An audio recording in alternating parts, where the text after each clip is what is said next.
Welcome to Two Therapists Talking. The hope for this podcast is to talk about important issues related to couples and individuals who are struggling in their lives with many different issues.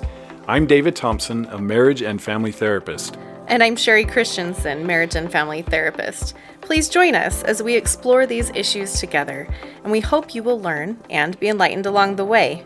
Come find us at twotherapisttalking.com. If you like what you're hearing, please get on and rate us and subscribe to the podcast. Welcome back to Two Therapists Talking. I'm Sherie. And I'm David. And we are in the second point of how couples can be more healthy. So healthy living for couples. And our first point, if you go back in previous episodes, is to be a loving person. Right. So now we are talking about our second point, to clearly communicate.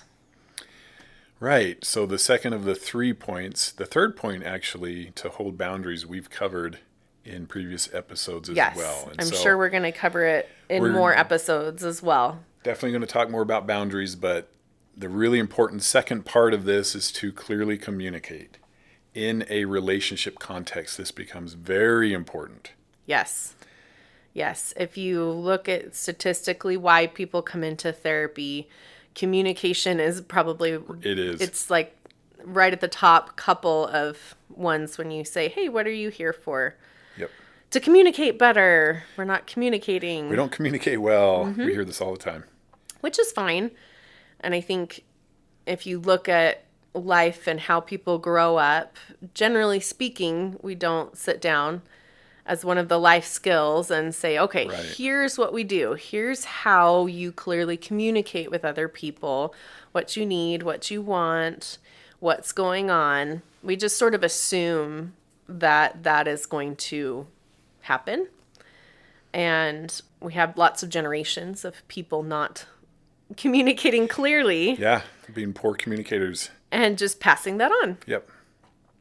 If it were up to me, this would be curriculum in school.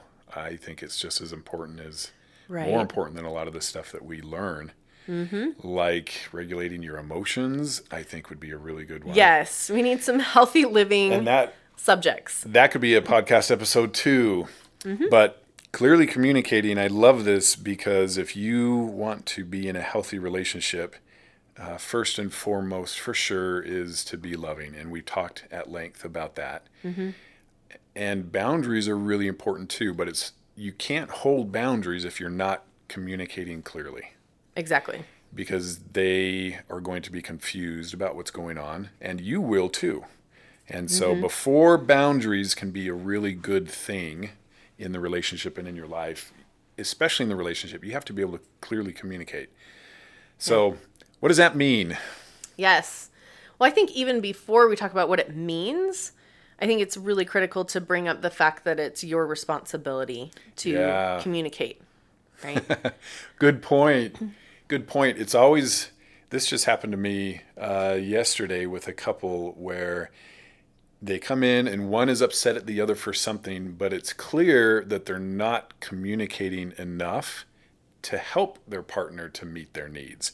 And so it's always a little bit surprising to them when I say, hey, you're not doing a good job here, because it's all on their partner. They should be taking better care of me, and they're so distraught that they're not. Mm-hmm. But then when they break down what happened and go through it, they're not giving their partner an opportunity.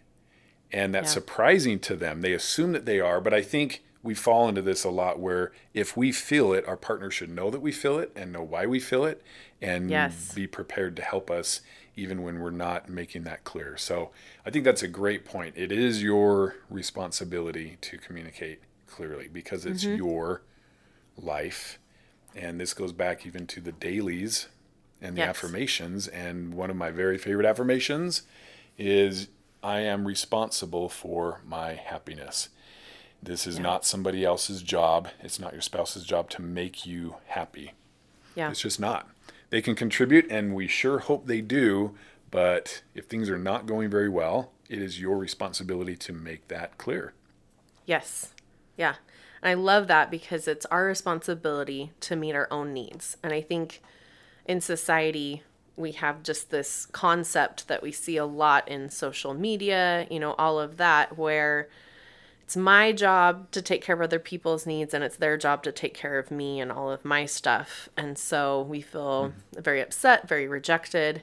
You see it everywhere. I want you. I need you. I can't live without you. All of those are part of that culture of it's your responsibility to meet my needs and fill my every desire and all of those kinds of things. And so it can be a little bit of a shift to move back to, oh, actually, it's my responsibility to meet my wants and needs. And there's this real balance, especially in relationships, of meeting my own wants and needs, and also being in a relationship where I share my wants and needs with the other person, and we can have a discussion about that. We can work on it. We can talk about what that is, and they can meet the needs and wants that they have and or that you have, and you can work on that together. So there's really this balance. And of course, as I say, and we've talked about this many times on the podcast, healthy living is balanced living. And so this is the balance. You don't want to be a total island unto yourself where I'm the only one and I'm just kind of on this island by myself, meeting my own wants and needs 100% of the time. But it's on the other side of that is that kind of societal pushing where it's someone else's job to do all those things for me. So we're kind of in the middle here where this is your responsibility to meet your needs, to communicate your needs, and you need to share your needs so that they can be met in this balanced way in this relationship. Yep. And it's a weird thing because when we assume that our partner knows what we need or what we want, because we would like to be so connected that we don't even have to communicate. I think we all would love that kind of a relationship. And I think you can get closer to that, but most of us are just not on the same wavelength a lot of times. So the problem that we see is that you so desperately want them to know what your needs are without having to communicate them that you feel constant rejection. Because when they don't meet those needs, it's almost assumed that they know they need to and they know what you want, and they're just choosing not to, which can feel like you are not important all the time and they just don't care. When it's not that they don't care, it's that they don't know. Yes. So and one of the things that I hear a lot of couples say is, well, but I told them, last year that under these circumstances, this is what I want. So they know. I tell them all the time, right? They know. Yep. I hear that a lot. But you forget that you're both completely separate beings going through completely separate experiences, having different thoughts, different needs, different wants, different perspective. Maybe they were at home all day with the kids and they're just, up to here with how everything has gone. They're super frustrated. They're super stressed. And you come home and they're not super loving towards you. Right? But I've told them that I want this. Or they should just know. Important. Or they should just know that I want this and that's important. It's like maybe they know that that's something you really would love. But today, it's just, they're so up to here that it's not even on their radar at all. Yep. Right? They have their stuff too. And so to just assume that they're going to fall into, maybe they even do it regularly, but not today. Right.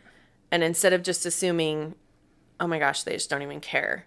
Or even the concept, it's not on their radar, right? They've done it before. It's not on their radar today. Right. So I'm not as important as whatever. And it's like, sometimes when people are maxed, they're just not, their vision, it's almost like it tunnel visions us, right? When we're really maxed or really stressed or really whatever.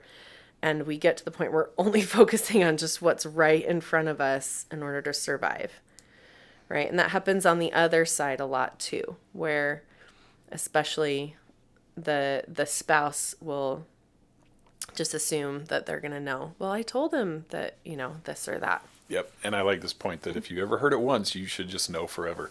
Yes. Oh, Or not so even much. several times. And again, we're talking more or less effective. We're not talking, things are good or bad. It's just more or less effective. And we want to get to more effectiveness.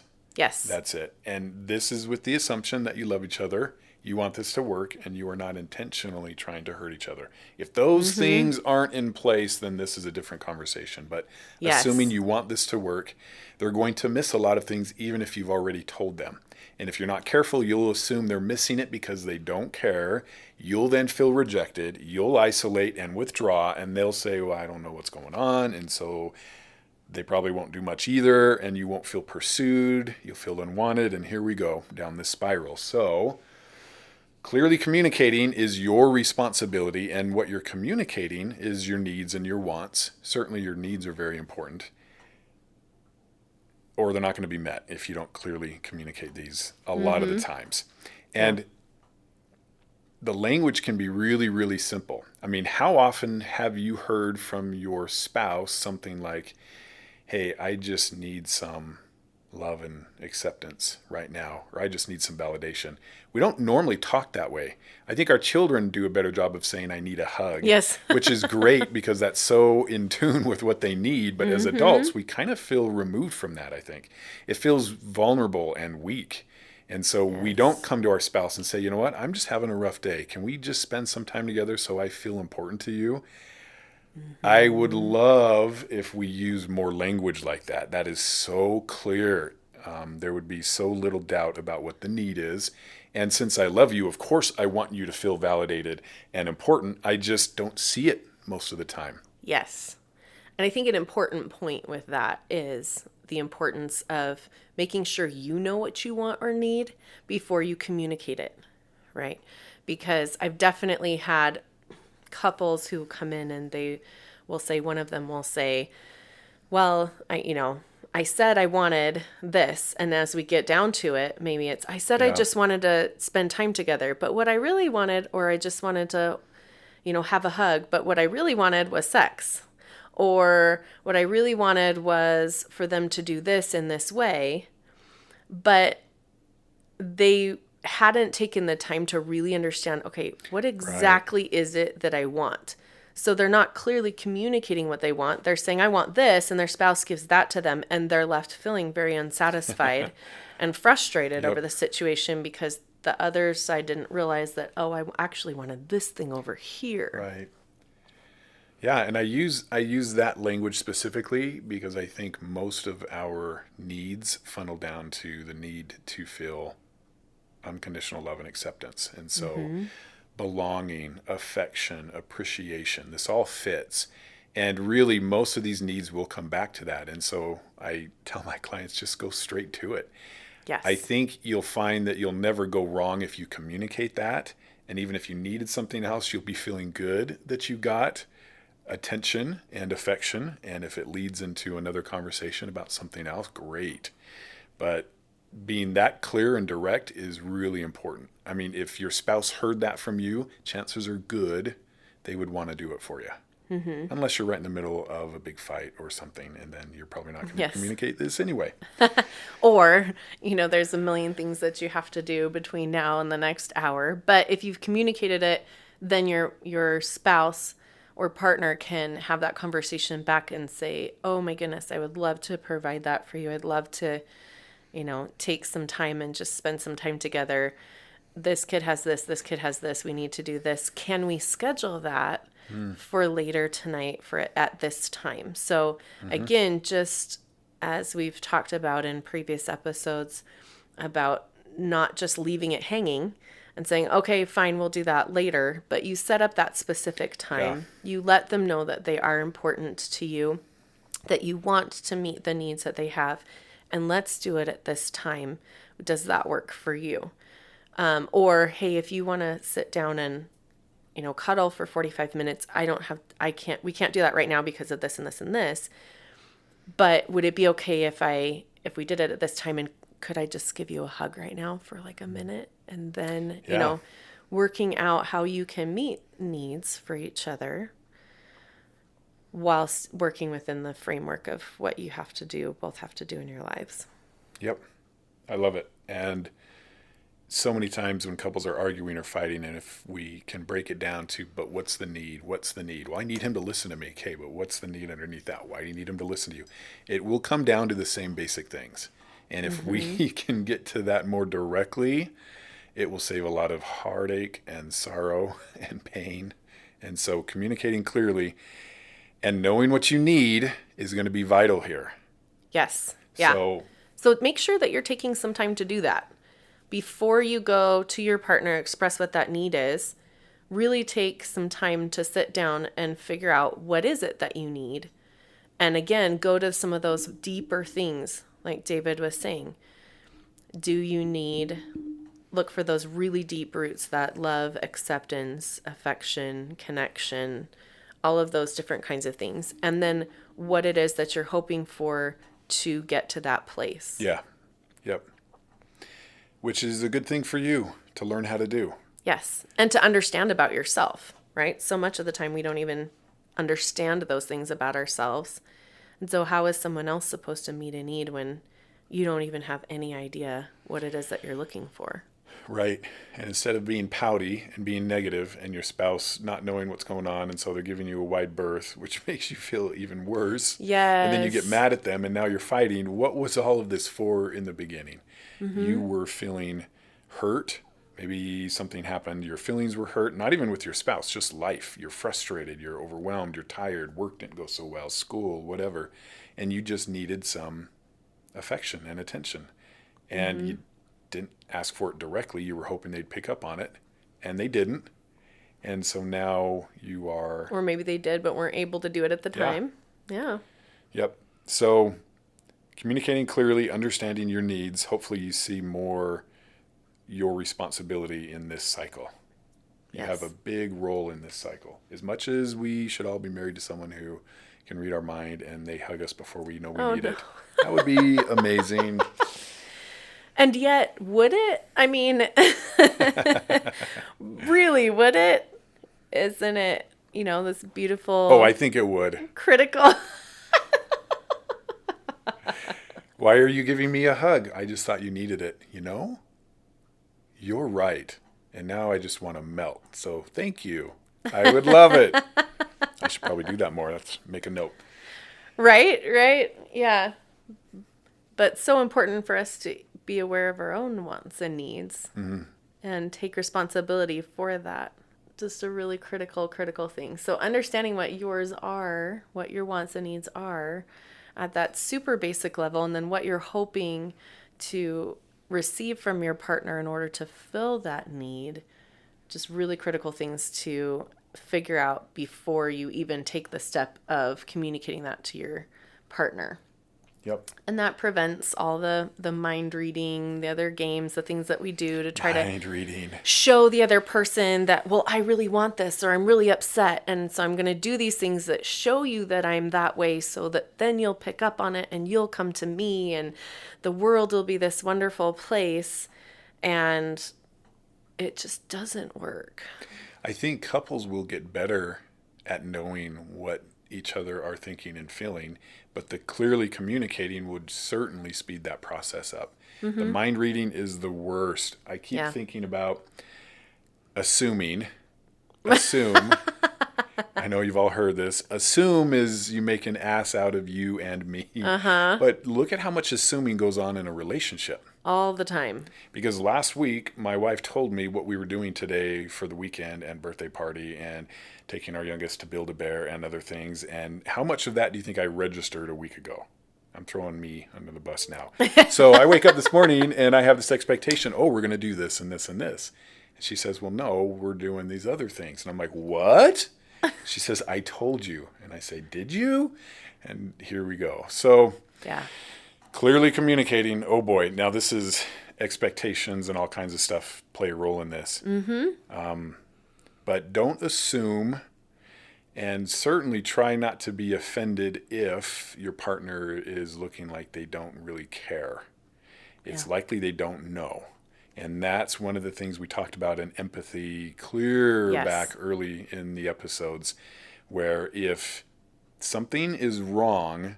It's a miscommunication more than anything else. Don't assume Yes. they don't care or they're trying to hurt you. You just haven't clearly communicated and you both aren't on the same page. Yes. So, yeah, I would definitely say that miscommunication is probably my biggest thing that I feel like yeah, people deal with. definitely. It's just a miscommunication. Yeah. So let's not do the mind reading thing. Let's not do the other games thing. It just isn't helpful. It's less effective. I think, yes, less effective. Thank you. That's the phrase we're going for. It isn't helpful either. It isn't helpful. It's less effective. Yep. And it's just going to be so much more effective to recognize what you need, clearly communicate that. Yeah. Speaking of good self-care, Right? definitely. You will be more aware of what your needs are and how often and how they show up when you're paying attention. And this is, again, where I really come back to, I really think most things are about love and acceptance and how often we don't feel acceptance, but we don't recognize that that's what is happening. And so we're not going to communicate it very clearly. So the good self-care is really important here so that we can recognize that is, in fact, the need that I have right now in this moment.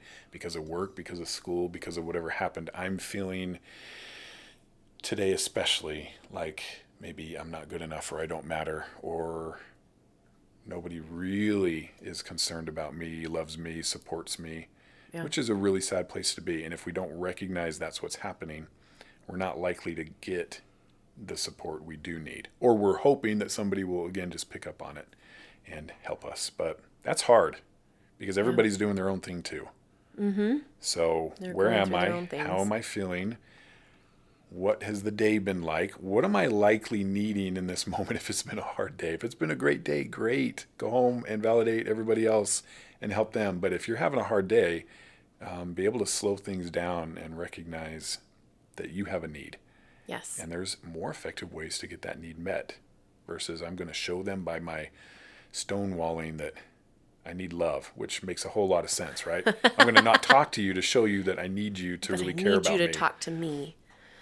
Yes, yes. I think that's a beautiful point of the personal responsibility here, that self-care it's a way of being mindful about ourselves, mindful about what we need. And the more that we're in tune with that, I mean, mindfulness is an enormous part of self-care. It is. And personal responsibility. And when we have that, sometimes just that understanding and that realization, when clients come in and we walk through and we're able to determine through that mindfulness process what it is that they need, where they're going with that, sometimes that in and of itself provides what they need. Yeah. You know, awareness so often provides what you need, or at least a good part of that. Right. And it may be that you kind of walk through that process yourself and you're like, oh, that makes perfect sense. And you feel relieved and sometimes that's all you need to get your needs met, was just to be more aware and take that responsibility yourself. Yep. Your body's talking to you. It's trying to let you know what's going on.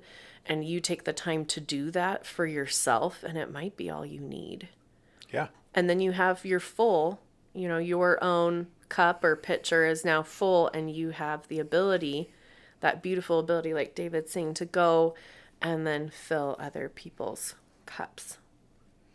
And that will have been a great day. Yes. Yeah. For example, a couple of months ago, I was finishing up sessions. I'd had a really long day of sessions. And as I was putting things away, I could just tell something was off. And as I just checked in with myself, I recognized, hey, you know what? I'm feeling lonely. I'm feeling lonely right now. Okay. So I started thinking through, what could I do to meet that need? You're like, oh, my sister lives really close. I could call her and go hang out for a little while. I could call a friend. I could do this. I could do that. All of these ways to get my needs met and, connect with different people in my life, right? Because it's not one person's responsibility to fulfill all of your needs, right? And so looking at some of these different options, and as I was doing that, I realized I was still feeling unsettled. Like none of those options felt like, yeah, that would really meet my need. And so as I continued to think about it and process it, I realized, oh, I'm actually feeling lonely from myself. I've had a really busy day. I jumped, into my day. It's been really crazy. I haven't had any time to focus on myself, to meditate, to journal, to just breathe, to just sit in my own skin. And I thought, okay, so I'm going to do that. So I took some time to do that. And I felt completely filled after that. I thought, well, maybe if I'm not still feeling filled, if I still need to maybe, do something else, I still have all these options available, but I'm going to do this first. And when I was done, just taking like 20 minutes or something to do that, I was completely full and I didn't need that. And I was able to finish my day looking for ways I could fill others. And so sometimes that self-care of really, it's clearly communicating with yourself. Right. Is sufficient. It's a good point. So clearly communicating, besides the needs part, is just an effective practice, period. We talk about being sometimes firm and assertive and direct. And I think a really good example, one that we find a lot, centers around sex. So, for example, often women that I talk to, and Sherie too, will want to be more affectionate with their husbands. They enjoy it. It's meaningful.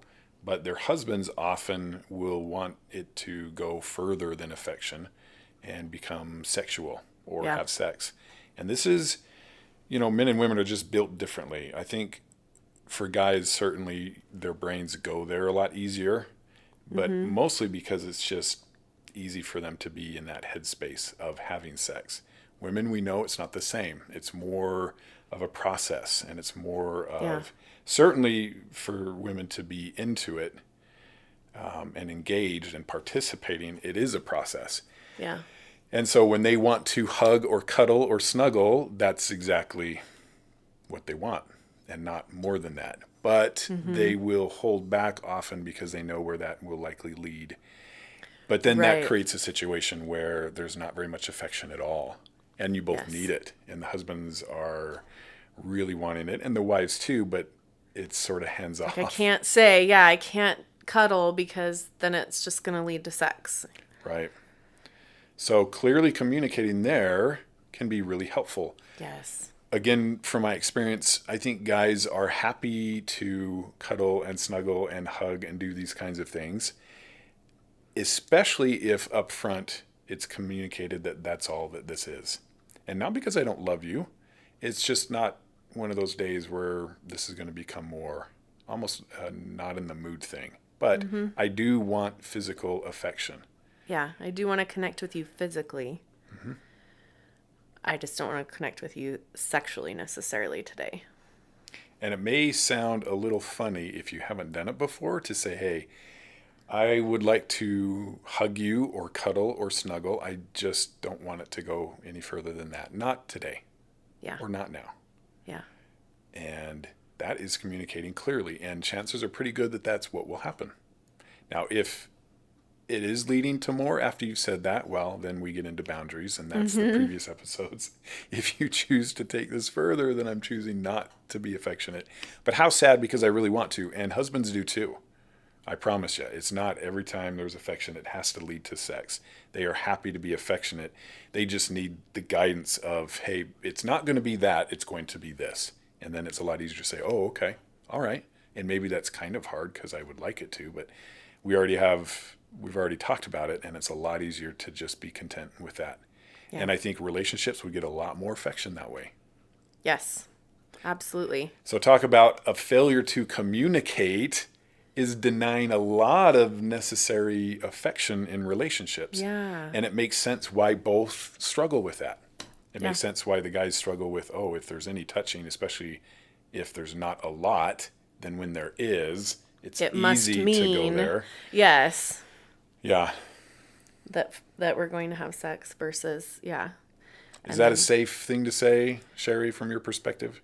Yeah, I see that a lot. And I love that you're bringing in that boundary piece. Like, you can absolutely offer and say, this is what I need, right? And you can have a communication around that. If the other partner, or if the husband, because it's often the case that it's going that way, if the husband is like, you know what, I can't provide that because I'm just going to push past that and want sex, then you have a communication around that. Like, okay, all right, then we know, and maybe I go get my needs met. Maybe I go hug one of my kids or my dog, play fetch for a little while, or something else where you're getting your need met, right?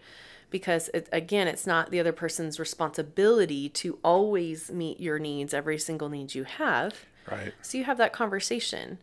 And then if you have that conversation and your spouse says, yeah, I can absolutely do that.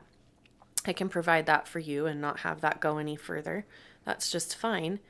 And then they don't, then again, that's where that boundary piece comes in. Yep. But I think women would be surprised at how willing men would be to have affection that doesn't go anywhere. Mm-hmm. Because just that simple communication, men can compartmentalize pretty good. And, we do like affection, we do. Mm-hmm. If it's just open-ended, no communication, guys will naturally tend to go there. Yeah. And I don't think there's anything wrong with that. We need the help of, what are you thinking? Yeah. But again, this is why we're talking about clearly communicating, because we don't share often enough of what we're thinking. Exactly. So, yeah. And I think sometimes if you have, so I know a lot of people that are listening have sexual addiction in the relationship. And if that's the case, then that might be more challenging. And they might push those boundaries. Again, which is why you have the conversation, so that both sides can be on the same page and both people can say, okay, I'm willing to do that or I'm not. And then there are boundaries if that doesn't happen. Right. So I don't want to completely negate and say, oh yeah, he will always be 100% willing to just step into that space and not have it go to a sexual place. But just understand, you have to clearly communicate first. Have that conversation on both sides. Can you provide that? Is that something you're willing to do or able to do right now? And if you're not, get your needs met in a different way, and walk through that process and then set boundaries after if it's not working out for you. But all those are critical pieces in recovery. Mm-hmm. You can't just jump to the conclusion that this is always going to be the way it is. It's never going to change and all of that. You have to take the time to actually go through these steps and practice that to give both sides an opportunity to learn and grow in that recovery realm. Yep. Okay. Our third step with healthy couples is, of course, setting boundaries. And we're actually not going to address that a lot here because of the number of episodes we've already had on boundaries. And so go ahead and refer back to those. And of course, I'm sure we'll talk about it a lot in the future as well. Yeah, those are really good episodes. So I know we're a bit out of order in this, but it's all good stuff. So go back and have a listen if you need to. And hope you enjoyed this. Thanks. Thank you for listening to Two Therapists Talking. We look forward to sharing more conversations with you. Connect with us at twotherapisttalking.com or email podcast@twotherapisttalking.com. If you like what you're hearing, please get on and rate us and subscribe to the podcast.